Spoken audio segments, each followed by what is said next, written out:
हरे कृष्णा। आप सभी को बरूथनी एकादशी की हार्दिक शुभकामनाएं। यह व्रत न केवल हमारे जीवन में धर्म और भक्ति का प्रकाश लाता है, बल्कि यह हमारे पापों को भी समाप्त करता है और हमें प्रभु की अनंत कृपा से अभिषिक्त करता है। भगवान विष्णु की कृपा से हम सभी के जीवन में सुख, समृद्धि और शांति की वर्षा हो, हमारी पूजा और व्रत स्वीकार हो और हमारे द्वारा किए गए सभी अच्छे कार्य हमें मोक्ष की दिशा में मार्गदर्शन प्रदान करें।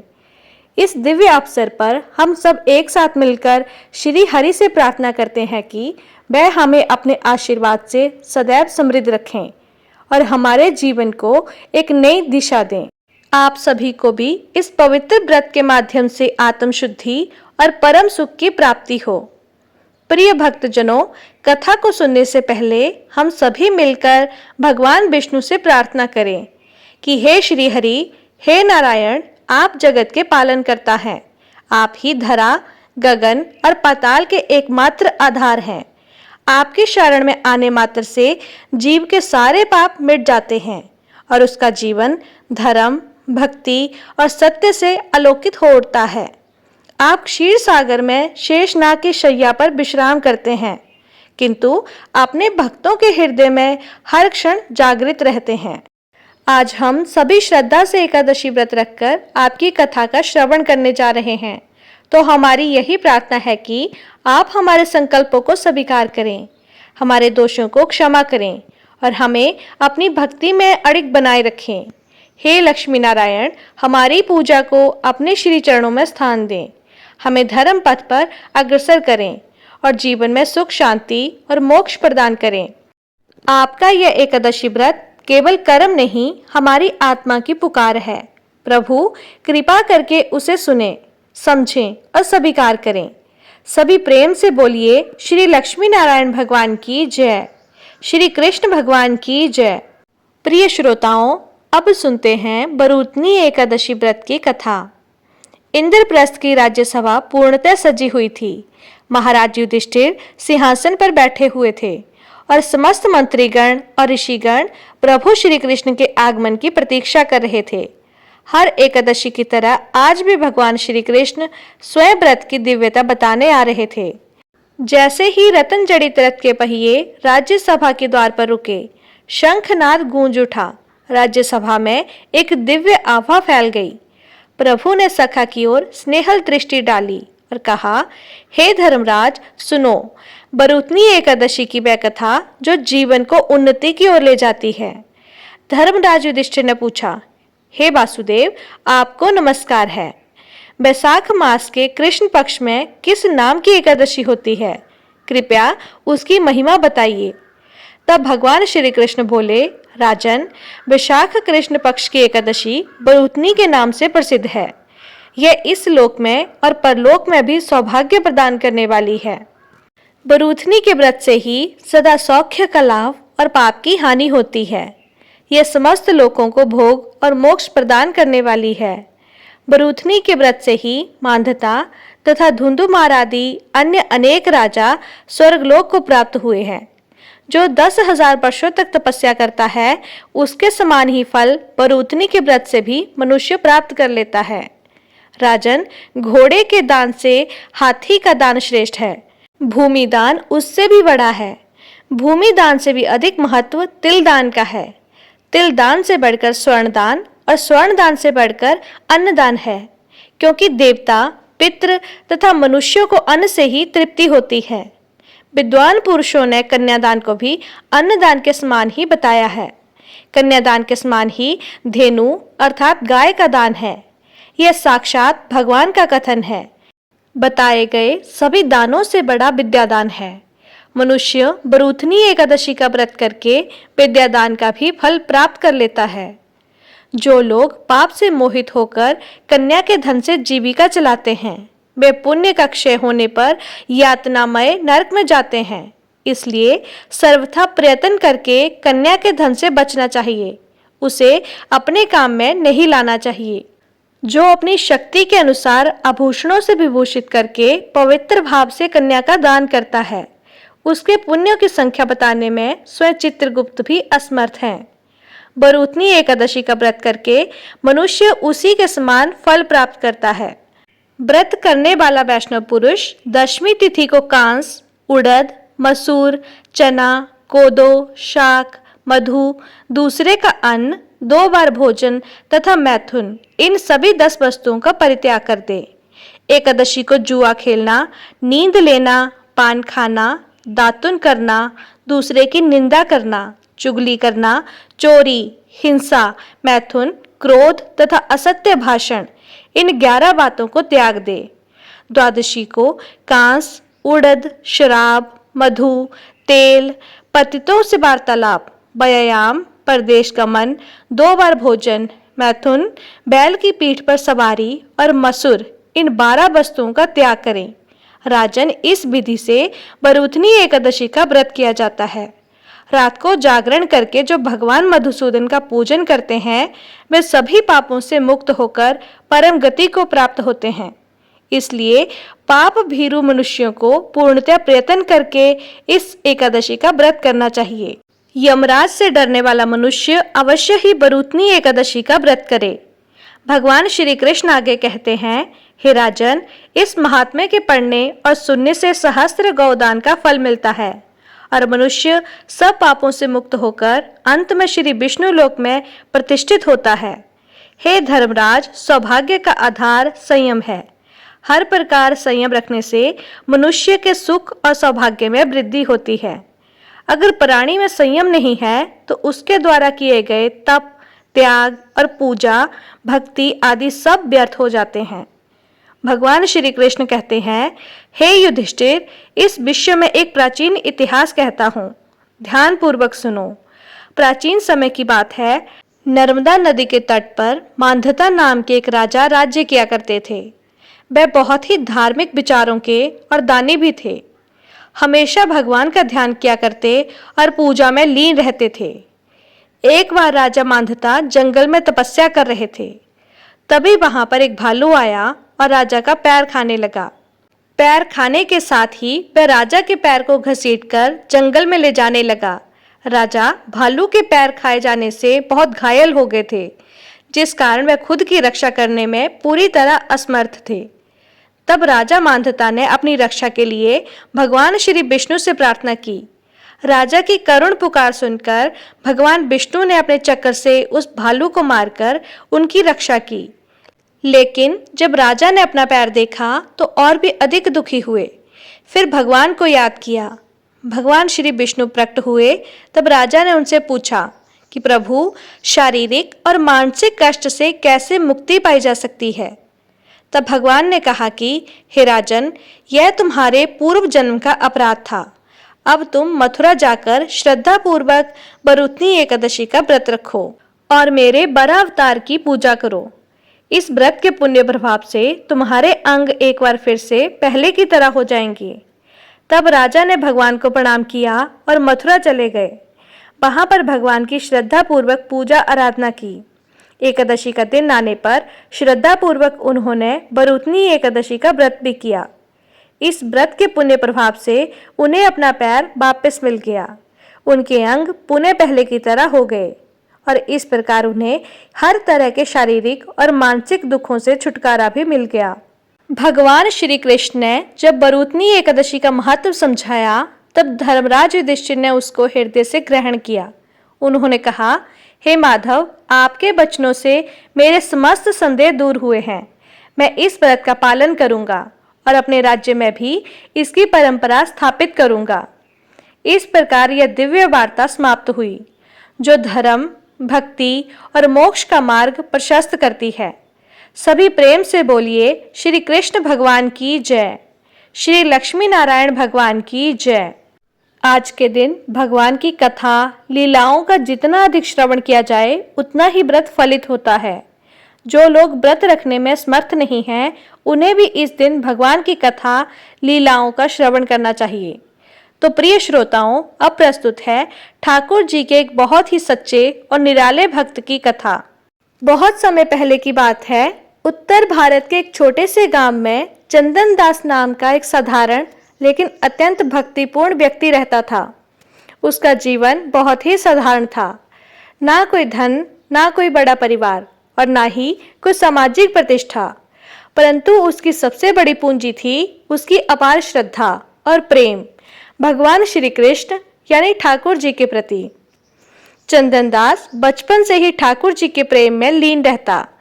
जब उसके साथी खेल कूद में लगे रहते, वह वृंदावन की कथाएं सुनने मंदिर भाग जाया करता। गांव के मंदिर में ठाकुर जी की एक छोटी सी मूर्ति थी, जिसे चंदनदास रोज स्नान कराता, ताजे फूल चढ़ाता और घंटों भजन गाता। उसकी आंखों में ठाकुर जी के लिए वही स्नेह झलकता था जैसे यशोदा मैया के आंचल में पलने वाले कृष्ण के लिए होता। समय बीतता गया। एक बार गांव में भयंकर अकाल पड़ा। लोग भूख से तड़पने लगे। मंदिरों में भोग चढ़ना बंद हो गया। उत्सव सूने हो गए। लेकिन चंदनदास हर दिन किसी तरह एक रोटी का टुकड़ा जुटाता और उसे ठाकुर जी को अर्पण करता। वह खुद भूखा रह जाता, पर भगवान को भूखा नहीं देख सकता था। लोग उसका मजाक उड़ाते, अरे चंदन, ये मूर्ति तुझे क्या देगी, खुद देखो, भगवान भी कुछ नहीं कर पा रहे। पर चंदन मुस्कुराता और कहता, मुझे कुछ नहीं चाहिए, बस ठाकुर जी मुस्कुराते रहें, यही मेरा संसार है। एक दिन चंदनदास बहुत बीमार हो गया। शरीर कमजोर पर हृदय उतना ही दृढ़। अंतिम सांसें ले रहा था, पर आंखें ठाकुर जी की मूर्ति पर ही टिकी हुई थी। उसने आंखें मूंदते हुए एक बार कहा, हे नंदलाल, जब तक सांस चली तुझे पूजा, अब तू ही मुझे अपना बना ले। उसी रात गांव में एक अद्भुत चमत्कार हुआ। मंदिर में तेज प्रकाश फैला, घंटियां अपने आप बजने लगी और लोग दौड़ते हुए मंदिर पहुंचे। वहां देखा, चंदनदास की देह मंदिर की चौखट पर शांत लेटी थी और ठाकुर जी की मूर्ति से आंसू बह रहे थे, जैसे ठाकुर जी स्वयं अपने भक्त को विदा कर रहे हों। उस दिन के बाद गांव में बारिश हुई, फसलें उग आई और सब कुछ ठीक हो गया। लोग कहते हैं, जहाँ सच्चे हृदय से ठाकुर जी की भक्ति होती है, वहाँ खुद भगवान प्रकट हो जाते हैं। और चंदनदास की भक्ति ने यह सिद्ध कर दिया। आज भी उस गांव में एक छोटा सा मंदिर है, जहाँ लोग चंदनदास को ठाकुर जी के प्रिय भक्त के रूप में याद करते हैं। वहाँ पर एक पट्टी पर लिखा है, भक्ति में शक्ति है और श्रद्धा में साक्षात श्री कृष्ण। प्रेम से बोलिए, श्री लक्ष्मी नारायण भगवान की जय। अब सुनिए एकादशी माता की कथा। इस कथा को सुनने से ही एकादशी का व्रत पूरा माना जाता है। प्रिय भक्तों, एक बार एक बूढ़ी माँ ने एकादशी का उपवास रखा। बड़े ही भक्ति भाव से वे एकादशी की पूजा किया करती थी। वे बूढ़ी हो चुकी थी। उन्हें वृद्धावस्था में भी ऐसी कोई वस्तु नहीं चाहिए थी जो वे एकादशी का उपवास रखती, क्योंकि एकादशी का उपवास रखने से तो श्री हरि की कृपा से सब कुछ मिल जाता है। वो बूढ़ी माँ अपने बच्चों के लिए, अपने परिवार की सुख सुविधा के लिए इतना कठिन व्रत रखती थी। वे दिन भर तो बड़ा कठिन मन करके और अपनी प्यास को किसी तरह से रोके रही, क्योंकि एकादशी के व्रत में वो जल की एक बूंद भी ग्रहण नहीं करती थी। द्वादशी को ही जल पीकर वे अपने व्रत का पारण किया करती थी। दिन भर उन्होंने किसी प्रकार अपने मन को संयमित रखा, पूजा पाठ की, व्रत की कथा पढ़ी और फिर पंडित जी को मिट्टी के एक पात्र में भरकर पानी और मौसमी फल दान में दिए। टोना भरकर शक्कर भी वितरित की। उन्हें गर्मी के कारण बड़ी बेचैनी हो रही थी। एक तो निराहार और निर्जल रहकर उपवास रखा था और ऊपर से प्यास भी अधिक सता रही थी। इस कारण उन्होंने सोचा कि चलो मैं पानी में बैठूं, शायद थोड़ी शांति मिले। यह सोचकर वे पानी में बैठी रही। पानी में बार बार कुल्ला करती रही और हाथ मुंह धोती रही। तब कहीं जाकर उन्हें थोड़ा चैन मिला। एक तो धूप तेज की पड़ रही थी, इस कारण बार बार बूढ़ी माँ का मुंह सूखा जा रहा था। बूढ़ी माँ बड़ी बेचैन हो रही थी। एक तो बुढ़ापा, दूसरा ये भयंकर गर्मी। बुढ़ापे की तो स्थिति ही कुछ ऐसी होती है, बड़ी मुश्किल से धीरज बना पाता है। अब किसी प्रकार रो धोकर दिन तो कट गया। अब बूढ़ी माँ के सामने पहाड़ सी लंबी रात थी, जिसका कट पाना बड़ा ही मुश्किल दिखाई दे रहा था। चारपाई पर पड़ी हुई बूढ़ी माँ को किसी प्रकार की शांति नहीं मिल रही थी।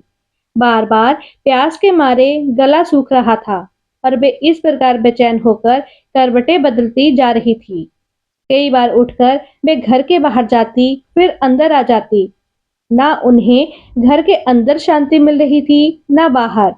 वे पड़ी पड़ी एकादशी माता को याद करती रही और मन में कहती रही कि हे माता, आप मेरी लाज रखिएगा।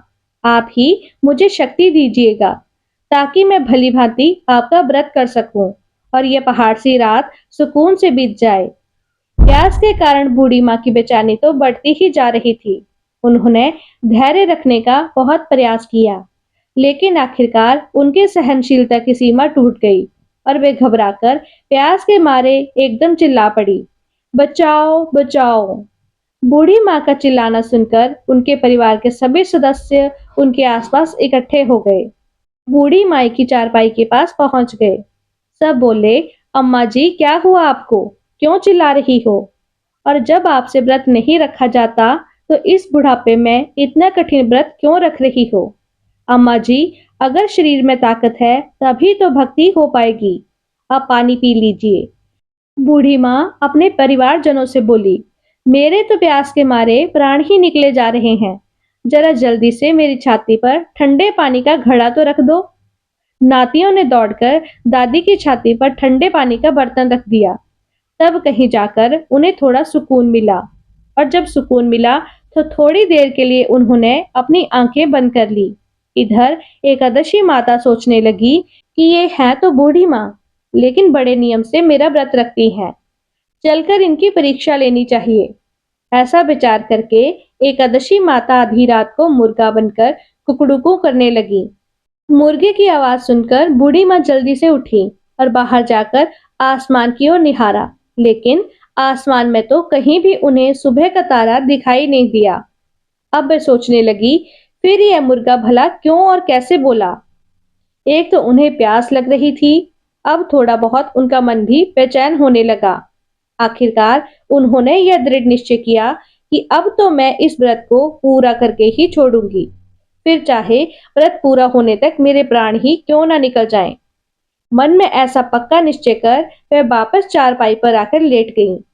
थोड़ी ही देर बाद एकादशी माता ने उनकी फिर से परीक्षा लेनी चाहिए, तो वह एक छोटी सी कन्या का रूप धारण करके गिलास में मीठा पानी लेकर उनके सिरहाने खड़ी हो गई और जोर से बोली, दादी जी, सवेरा हो गया है। आप हाथ मुंह धोकर शरबत पी लीजिए। पहले तो शरबत का भरा हुआ गिलास देखकर बूढ़ी माँ का मन ललचा गया। प्यास के मारे गला जो सूख रहा था, किंतु अचानक उन्हें याद आया कि उनका तो एकादशी का उपवास है। फिर उन्होंने सोचा कि अभी तो मैं किसी भी तरह यह शरबत नहीं पी सकती हूँ, और फिर वे चुपचाप वापस अपनी चारपाई पर लेट गई। जैसे ही उनकी आंख लगी, तभी उन्हें एहसास हुआ कि मानो किसी ने उन्हें पानी से भरे हुए कुएं में पटक दिया हो। वे बहुत देर तक उस कुएं में हाथ पांव चलाती रही, लेकिन इस बीच उन्होंने अपने मुंह में पानी की एक बूंद भी नहीं जाने दी, क्योंकि उनका एकादशी का उपवास जो था, और वे पक्के निश्चय के साथ अपने व्रत का पालन करती रही। थोड़ी ही देर में उन्हें ऐसे लगा मानो सामने आग जल रही हो। आग के कारण बड़ी भारी गर्मी लगने लगी।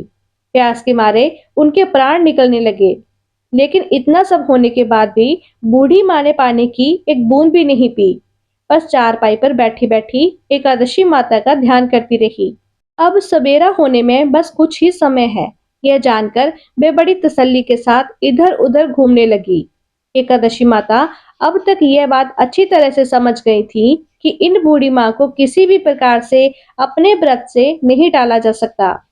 वे उनके सत्य व्रत को भली भांति समझ गई थी। अब सवेरा हो गया तो बूढ़ी माँ ने स्नान किया और भगवान श्री हरि का पूजन किया। फिर एकादशी माता की कथा सुनी, ब्राह्मणों को दक्षिणा देकर भोजन कराया। तब कहीं जाकर उन्होंने जल ग्रहण किया। कन्याओं को भोजन कराने के बाद बूढ़ी माँ ने भी स्वयं भोजन किया, और उस श्रेष्ठ व्रत के प्रभाव से बूढ़ी अम्मा की आयु में वृद्धि हो गई। उनकी आयु बढ़ गई, उनका घर परिवार हरा भरा हो गया। अब उनके घर में किसी भी चीज का कोई अभाव नहीं रहा। उनका घर हर प्रकार के सुख साधनों से भर गया। नाती नातिन से उनका घर भर गया, और वे उसी दिन से 12 महीने की एकादशी का व्रत करने लगी। एकादशी माता के व्रत के पुण्य प्रभाव से इस संसार में हर प्रकार के सुख को भोगकर वह बूढ़ी माँ अंत में भगवान श्री हरि के धाम को चली गई। जैसे एकादशी माता ने उन बूढ़ी माँ को और उनके परिवार को हरा भरा किया, वैसे ही हे एकादशी माता, हम सभी की मनोकामनाएं पूर्ण कीजिएगा। प्रेम से बोलिए श्री लक्ष्मी नारायण भगवान की जय। जय एकादशी माता की जय। प्रिय भक्तों, यह थी आज की कथाएं। उम्मीद है आपको यह पसंद आई होगी। अच्छी लगे तो वीडियो को लाइक अवश्य कीजिए, चैनल को सब्सक्राइब करें और बेल आइकन को प्रेस करना ना भूलें। धन्यवाद।